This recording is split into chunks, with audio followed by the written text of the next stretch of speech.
Alhamdulillah, la ilaha illa huwa rabbul arsyil azim. Asyhadu an la ilaha illallah wahdahu la syarikalah wa asyhadu anna sayyidana Muhammadan abduhu wa rasuluhu la nabiyya ba'da. Allahumma salli wa sallim wa barik ala sayyidina Muhammadin wa ala alihi wa sahbihi ajma'in.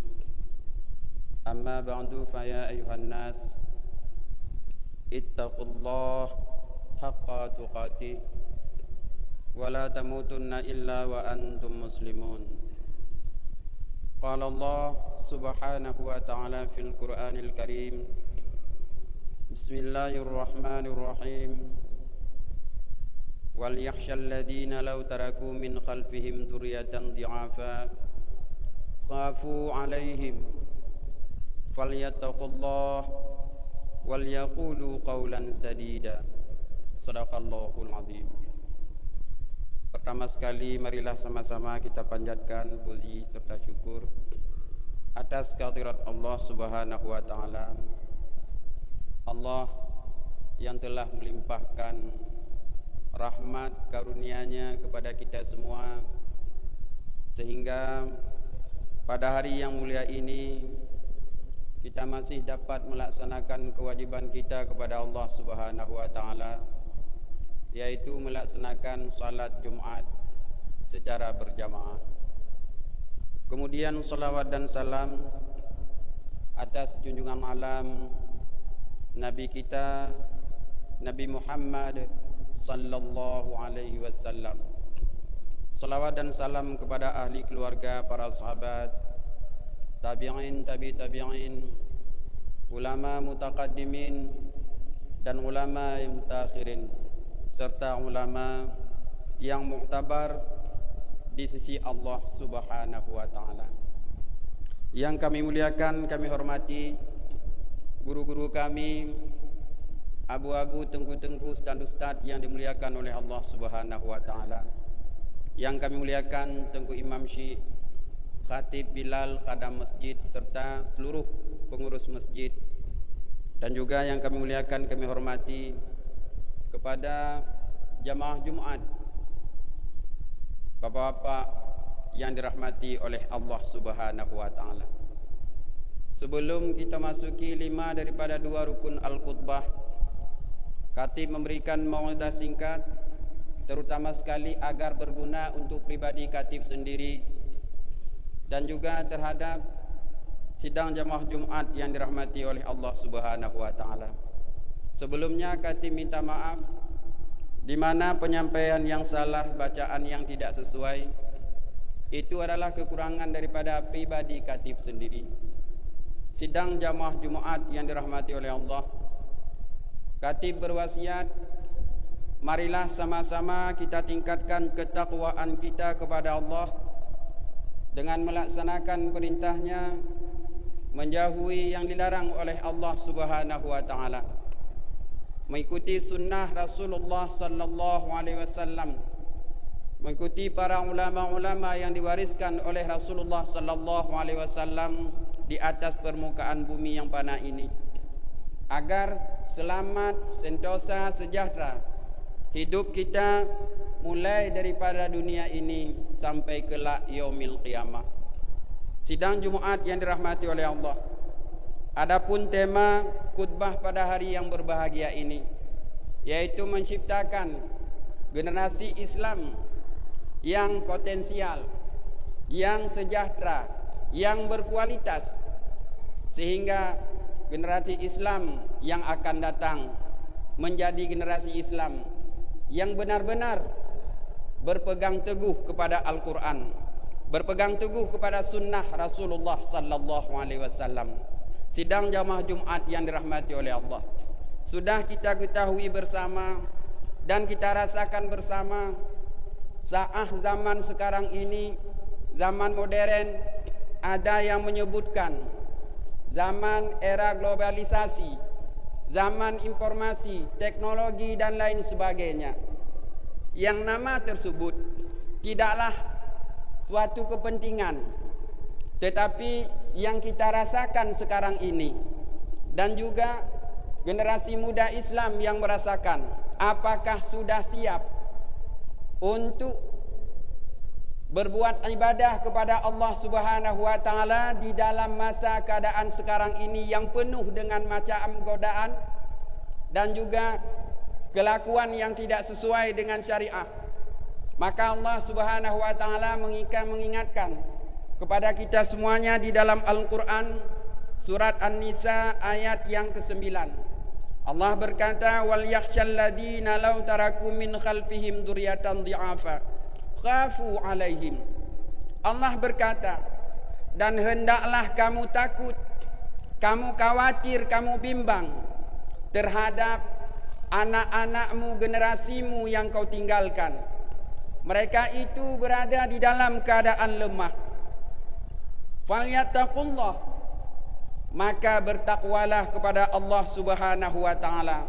Wal yaqulu qawlan sadida, dan hendaklah berkata dengan perkataan yang mulia.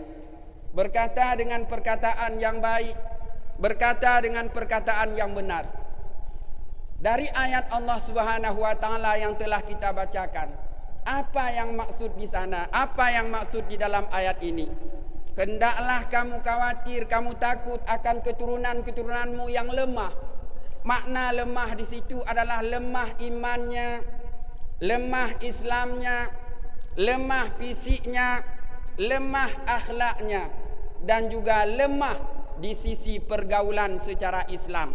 Maka oleh karena demikian, sidang jamaah Jumat yang dirahmati oleh Allah Subhanahu wa taala, tugas untuk menciptakan generasi yang berkualitas, generasi Islam yang kuat adalah tugas kita bersama. Sudah mampukah kita terhadap generasi Islam menghalau perbuatan-perbuatan yang baik untuk dilakukan, perbuatan-perbuatan yang tidak baik yang dilakukan, pergaulan-pergaulan yang tidak baik yang ia kerjakan?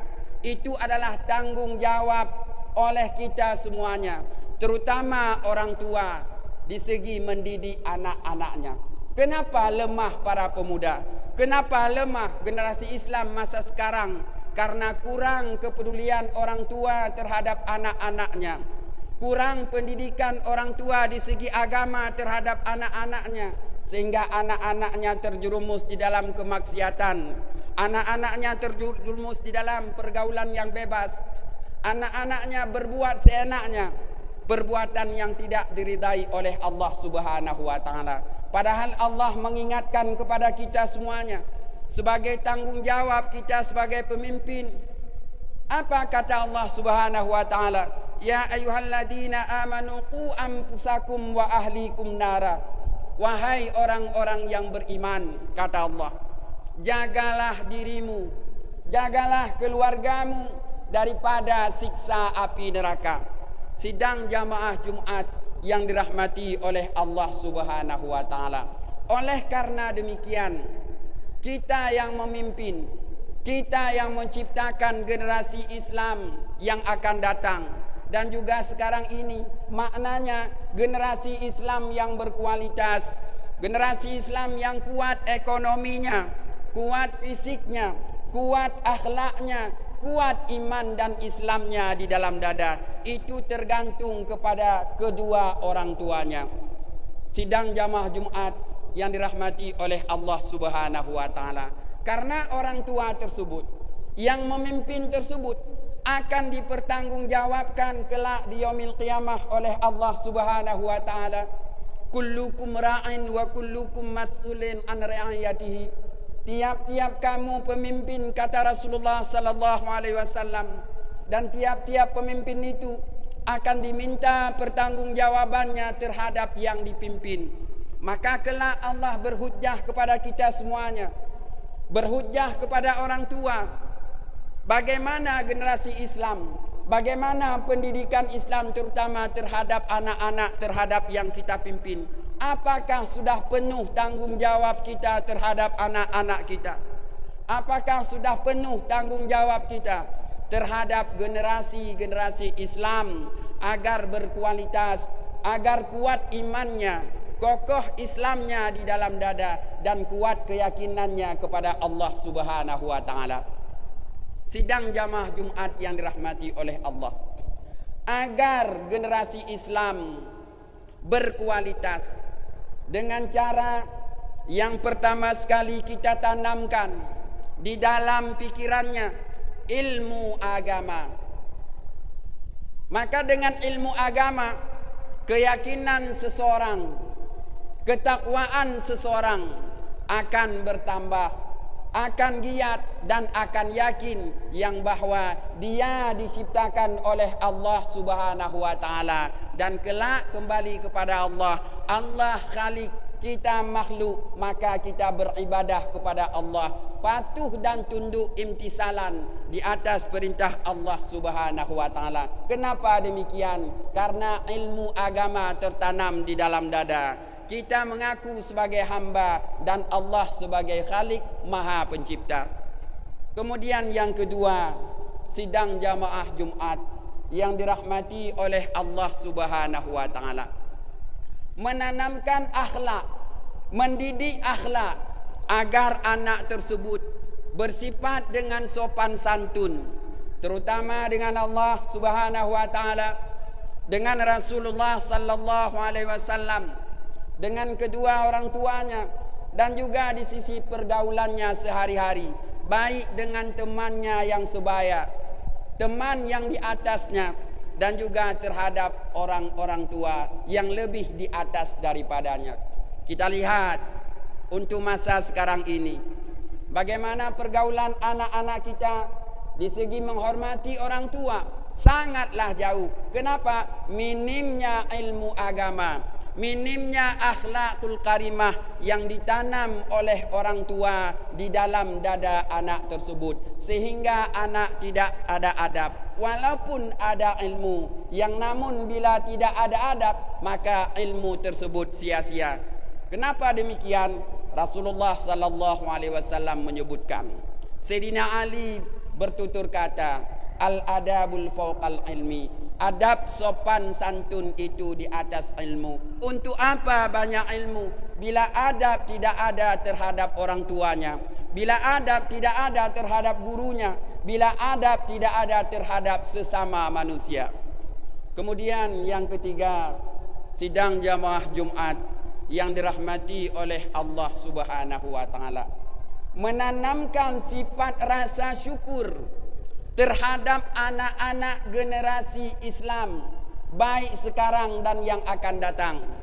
Syukur di segi lisannya, syukur di segi qalbinya, dan syukur di segi arkannya. Maknanya rasa syukur di lidah dia mengingat akan Allah, dia berkata asmaul Allah Subhanahu wa taala.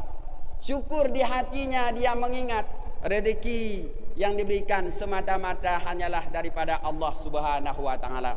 Syukur perbuatan, apapun yang dianugerahkan oleh Allah terhadap pada tubuhnya, dia pergunakan pada tempat yang diridai oleh Allah Subhanahu wa taala. Dan menanamkan sifat kesabaran, sabar di dalam berbuat ibadah, sabar di dalam berbuat maksiat, dan sabar dalam menghadapi cobaan yang diberikan oleh Allah Subhanahu wa taala. Sabar di dalam beribadah, walaupun bagaimanapun keadaan, situasi dan kondisi, yang namun dia tidak meninggalkan ibadah kepada Allah Subhanahu wa taala. Hujan yang deras, dia tetap menunaikan kewajiban kepada Allah Subhanahu wa taala. Sakit, dia tetap menunaikan kewajibannya kepada Allah Subhanahu wa taala. Itu sabar di dalam berbuat ibadah kepada Allah. Sabar di dalam kemaksiatan sudah tertanam di dalam hatinya, di dalam pikirannya dan di dalam jiwanya. Tidak goyah dan tidak mudah terjerumus di dalam godaan untuk berbuat maksiat. Sabar terhadap berbuat maksiat. Walaupun bagaimanapun diajak berbuat maksiat, namun dia sabar tidak akan melakukan kemaksiatan. Yang ketiga, sabar di dalam cobaan yang diberikan oleh Allah Subhanahu wa taala. Apapun kondisinya, situasinya yang dianugerahkan oleh Allah, dia tetap sabar, dia tetap bersyukur kepada Allah Subhanahu wa taala. Kemudian yang selanjutnya, sidang jamaah Jumat yang dirahmati oleh Allah Subhanahu wa taala, menanamkan sifat qanaah kepada anak tersebut. Maknanya sifat menerima apa adanya. Boleh anak-anak dimanjakan, yang namun jangan keterlaluan. Makna keterlaluan di dalam dimanjakan oleh orang tua tersebut. Apapun yang diminta oleh anak kita berikan, apapun keinginan anak kita berikan.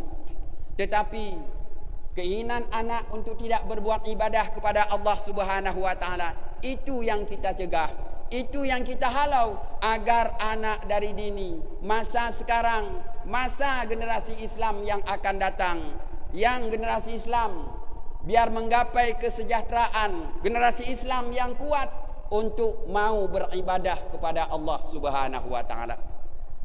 Kemudian diisi tangannya dengan keterampilan. Apa yang dia inginkan, di segi apa keahliannya, maka diberikan agar kesejahteraan hidupnya kelak sesuai dengan apa yang dia inginkan. Sidang jamaah Jumat yang dirahmati oleh Allah Subhanahu wa taala. Tetapi bila lalai orang tua, tetapi apabila orang tua tidak mendidik anaknya, generasi Islam yang akan datang, bagaimana kita menciptakan anak kita untuk kuat beribadah, mau beribadah, sedangkan ilmu agama tidak kita tanamkan kepadanya.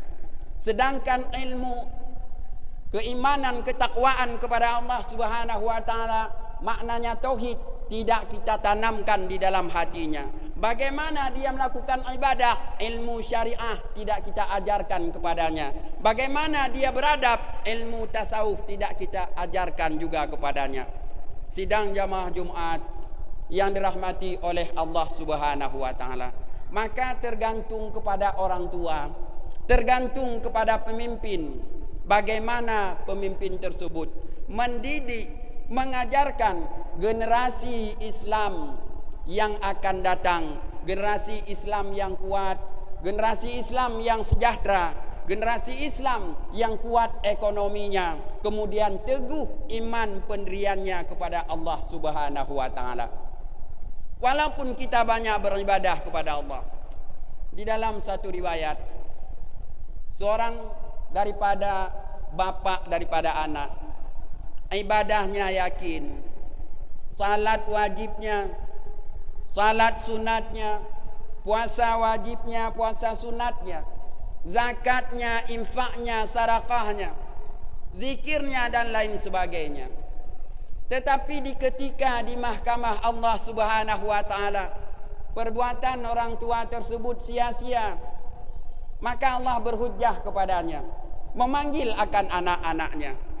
Anak-anaknya tidak diajarkan untuk berbuat ibadah kepada Allah. Anak-anaknya tidak diberikan pada pendidikan akhirah, yakni menuntut ilmu agama. Hujjah Allah kepadanya.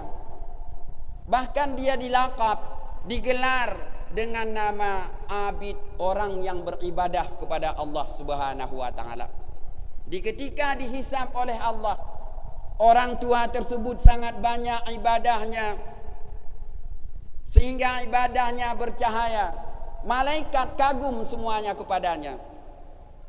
Maka Allah berkata, engkau tempatmu berada di dalam syurga. Anak berkata, ya Allah, aku ditempatkan di mana? Engkau ditempatkan di neraka karena engkau tidak mengikuti orang tuamu, tidak beribadah kepadaku, tidak yakin kepadaku, dan tidak mau melaksanakan perintahku. Anak tersebut menjawab, ya Allah, di ketika masih di dunia, orang tuaku tidak pernah mendidikku pada jalan agama. Orang tuaku tidak pernah mengajarkanku akan salat, akan ketauhidan, akan syariah, akan akhlakul karimah. Sehingga Allah berkata kepada anak tersebut, kenapa demikian? Allah tanyakan kepada kedua orang tuaku. Maka Allah bertanya kepada kedua orang tuanya. Di ketika ditanyakan, orang tua tersebut terdiam. Untuk apa banyak ibadah? Untuk apa banyak sedekah sehingga anak-anak kita tinggalkan di dalam kemungkaran kepada Allah Subhanahu wa taala, berbuat maksiat kepada Allah Subhanahu wa taala. Maka Allah perintahkan, apakah benar demikian? Benar. Maka Allah perintahkan masukkan orang tua tersebut ke dalam neraka dan pindah anak tersebut di dalam surga. Itu akibat tidak benar di dalam mendidik anak, tidak mematuhi perintah Allah Subhanahu wa taala. Rasulullah berkata, "Alaikum bisidqi." Hendaklah kamu benar. Benar di dalam ucapan, benar di dalam perbuatan, benar di dalam pekerjaan, dan benar semuanya. Fa inna sidqa yahdi 'alal birri. Karena kebenaran itu membawaki kamu kepada kebaikan. Wal birru yahdi 'alal jannah, dan kebaikan tersebut membawa kita ke dalam rahmat Allah Subhanahu wa taala, yaitu syurga yang disediakan oleh Allah Subhanahu wa taala. Dan yang selanjutnya, menanamkan kepada anak rasa balas kasih, terutama terhadap orang tua dan juga terhadap guru, terhadap kawan, dan terhadap masyarakat yang ada di sekelilingnya. Kita lihat keadaan kita, semuanya mengetahui yang bahwa hak kita terhadap orang yang telah tiada itu 4. Yang pertama, memandikannya. Yang kedua, mengkafaninya. Yang ketiga, yaitu menyalatkannya. Dan yang keempat, menanamkannya. Anak tidak kita ajarkan di ketika kita meninggal. Tidak pernah kita ajarkan kepada anak kita yang bahwa di ketika kecil ibu yang memandikannya, ayah yang memandikannya. Tapi di ketika ayahnya tiada kembali kepada Allah Subhanahu wa taala, orang lain yang memandikannya. Kemudian yang kedua, di ketika kecil ibu dan ayah yang memakaikan pakaian. Ayah bekerja keras banting tulang untuk mendapat pakaian untuk anak. Yang namun di ketika orang tua itu telah tiada, ibunya meninggal dunia, orang lain yang memakaikan baju terakhir terhadap kedua orang tua. Kenapa tidak diajarkan kepada anak rasa balas kasihan? Yang ketiga, apapun kejadiannya, apapun situasinya, orang tua di depan, ibu di depan, ayah di depan. Yang namun apabila ayah telah tiada, ibu telah meninggal dunia, orang lain yang berada di depan. Yang keempat, di ketika kecil kita ibu yang menidurkan, ayah yang menidurkan, rela ibu berdiri di ketika tengah malam untuk menggendong kita. Kita tidur di dalam pangkuan ibu, rela seorang ayah kita tidur di dalam pangkuan ayah, sedangkan ayah berjaga malam untuk kita agar kita tertidur. Yang namun di ketika orang tua tidur di dalam kuburan, ibu meninggal, kemudian yang keempat, orang lain yang menidurkan di dalam makbarah.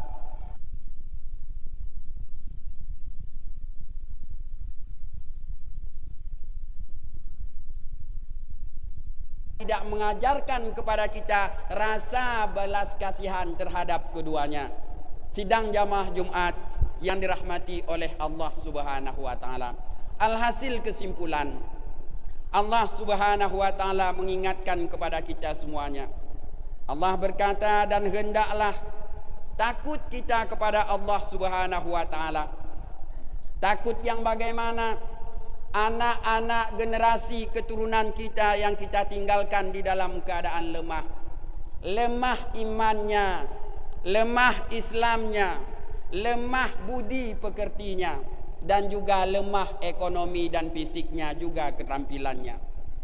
Kemudian juga kita khawatirkan atas kesejahteraan mereka kelak. Takutlah kita kepada Allah Subhanahu wa taala dan berkatalah dengan perkataan yang benar, perkataan yang baik.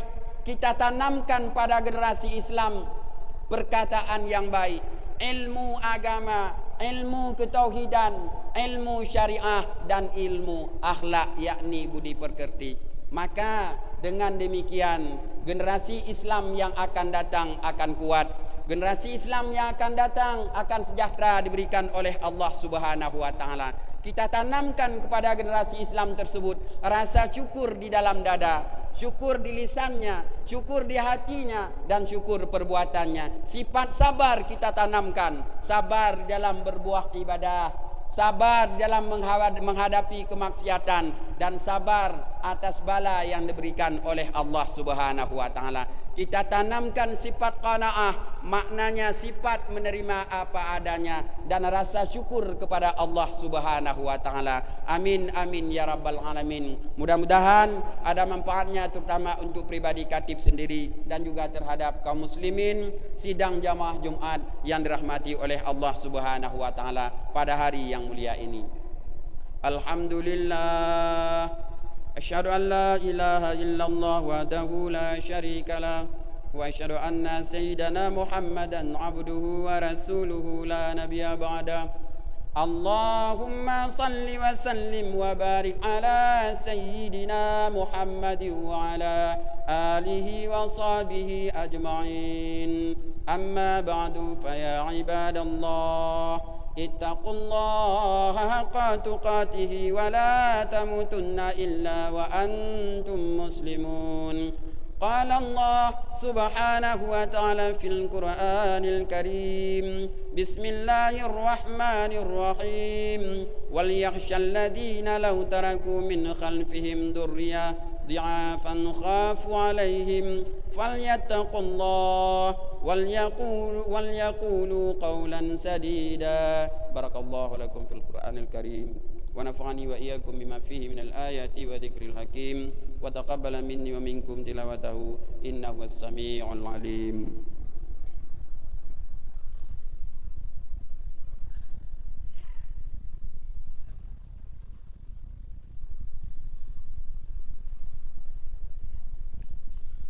الحمد لله أشهد أن لا إله إلا الله وحده لا شريك له وأشهد أن سيدنا محمدا عبده ورسوله لا نبي بعده اللهم صل وسلم وبارك على سيدنا محمد وعلى آله وصحبه أجمعين أما بعد فيا عباد الله اتقوا الله حق تقاته ولا تموتن إلا وأنتم مسلمون قال الله سبحانه وتعالى في القرآن الكريم بسم الله الرحمن الرحيم إن الله وملائكته يصلون على النبي يا أيها الذين آمنوا صلوا عليه وسلموا تسليما اللهم اغفر للمسلمين والمسلمات